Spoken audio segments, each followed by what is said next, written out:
Ready, go! Panduan hidup manusia, nilai dari sebuah ujian, dan contoh azab dari Allah. Allah itu yang menciptakan bumi, dan yang menciptakan manusia, jadi lebih tahu apa yang terbaik untuk bumi. Makanya kemudian Allah membuat panduan untuk hidup di bumi. Agar terjadi kelangsungan hidup di bumi, tidak ada bencana gempa, banjir bandang, angin badai, dan berbagai bencana penyakit dan macam-macam bencana yang lain. Juga Allah yang menciptakan manusia, maka Allah paling tahu soal manusia. Kebaikan dan keburukan bagi manusia.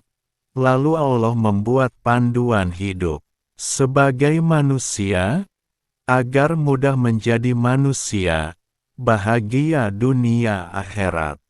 Tapi manusia lalu melampaui batas, keluar dari panduan hidup yang dibuat Allah, maka timbullah kesusahan rizki, kesempitan hidup, datang berbagai macam penyakit. Umpama harusnya makan nasi, lalu makan duri, wajar jika duri menyangkut di tenggorokan.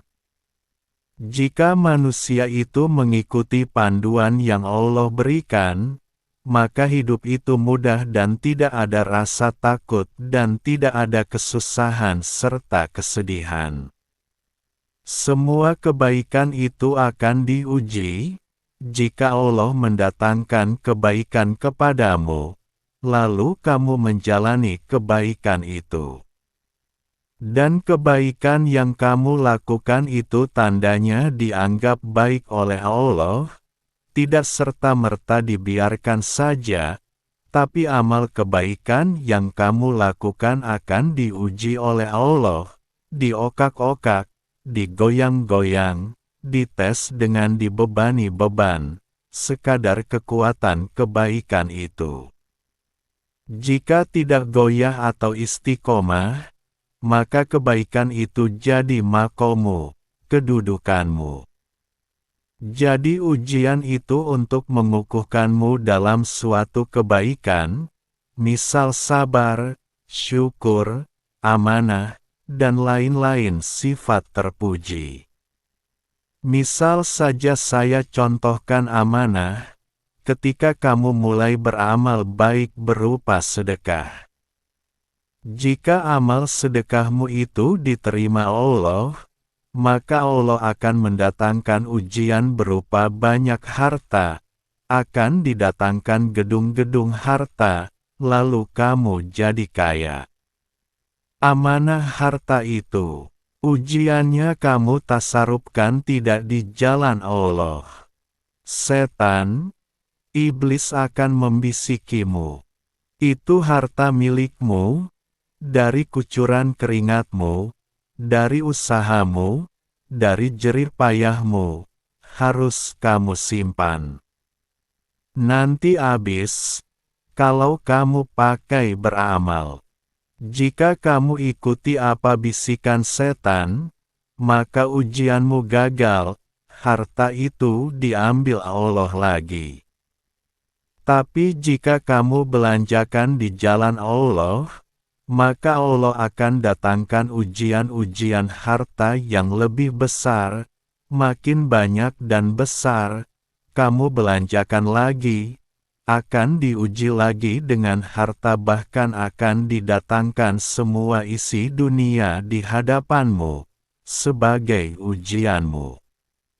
Jika kamu buang semua di jalan Allah, maka kamu akan dinyatakan sukses, memperoleh ridho Allah.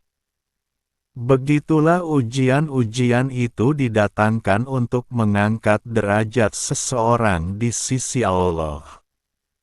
Dan kemuliaan di sisi Allah itu, harus melewati bala bencana gelombang ujian demi ujian. Kalau kamu belum diuji, maka tandanya Allah melihatmu, bahwa kamu belum pantas, mendapatkan makom kedudukan di sisi Allah. Semua bencana itu ada maksud di dalamnya, entah itu gempa bumi, puting beliung, tsunami, tanah bergerak, gunung meletus dan lain-lain. Jadi semua asap itu timbul karena akibat. Untuk jelasnya saya akan bahas sedikit. Ini adalah kepastian dari Allah, jadi asap itu semua atas izin dan perintah Allah. Asap itu akan mengena ke yang berbuat dan yang tidak berbuat, makanya kalau ada kemaksiatan, upayakan untuk ikut memberantasnya agar Allah tidak menurunkan asap. Sebab kalau asap turun, maka semua akan kena, tidak peduli yang maksiat atau tidak, semua akan kena. Kategori turunnya asap itu, misal gempa bumi, ini percaya boleh, tidak percaya juga silahkan, saya hanya kewajiban menyampaikan yang harus saya sampaikan. Jadi jika gempa bumi itu, karena di daerah itu banyak persinahan, maka Allah turunkan gempa. Jika makin parah, bercampur dengan LGBT, maka Allah akan balikkan tanah di situ, orangnya dikubur hidup-hidup, sebagaimana zaman Nabi Lut, atau zaman Nabi Soleh. Kalau ada tsunami itu, karena ada persinahan, bercampur dengan banyaknya kemusyrikan, menyekutukan Tuhan. Kalau angin puting beliung itu, karena banyak penguasa yang zolim. Jika perangkat desa yang zolim, ya daerah itu akan didatangkan puting beliung. Makin parah zolimnya makin besar didatangkan puting beliung. Jika makin parah lagi, Allah akan datangkan angin disertai api. Jika banjir bandang, maka dipastikan di situ banyak orang melakukan dosa riba. Suatu daerah itu, tidak akan didatangkan bencana ke daerah itu, jika ada paku bumi, waliullah di daerah itu.